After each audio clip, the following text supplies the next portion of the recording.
66 తులాల బంగారం, 21 లక్షల డబ్బు, 10 తులాల వెండి. ఎలా చూసినా ఇంచుమించు ₹1,00,00,000 వరకు ఉంటుంది. కరీంనగర్లో ఓ ఇంట్లో భారీ దోపిడీ జరిగింది. కత్తులు, రాడ్లతో కొట్టి బెదిరించి అదే ఇంట్లో వారిని కట్టేసి వాళ్ళు చూస్తుండగానే బంగారం, వెండి, డబ్బు అన్నీ దోచుకెళ్లారు. పక్కా స్కెచ్ ప్రకారం తెలిసిన వాళ్లే చేసినట్టు జరిగిన ఈ దొంగతనంపై పోలీసులు దర్యాప్తు ముమ్మరం చేశారు.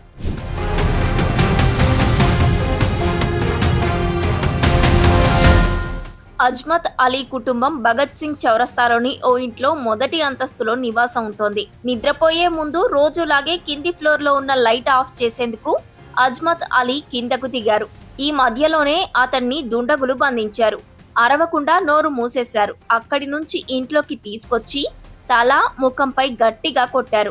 ఇంట్లో ఉన్న యజమాని భార్య, ఇద్దరు కూతుర్లను సైతం తీవ్రంగా కొట్టారు. అరిస్తే చంపేస్తామని తుపాకులు, కత్తులతో బెదిరించారు. అలా బాధితులను కట్టేసి ఇంట్లో ఉన్న 66 తులాల బంగారం, 21 లక్షల రూపాయల నగదు, 10 తులాల వెండి ఎత్తుకు వెళ్లారు. ఎవరికి ఫోన్ చేయకుండా వారి మొబైల్ ఫోన్లను సైతం వెంట తీసుకువెళ్లారు. వెళ్లే ముందు వారిని ఒకే గదిలో బంధించి గడియ పెట్టి కిందకు దిగారు. కింద పార్కింగ్ లో ఉన్న 2 బైక్లను చోరీ చేసి వాటి మీదే పారిపోయారు.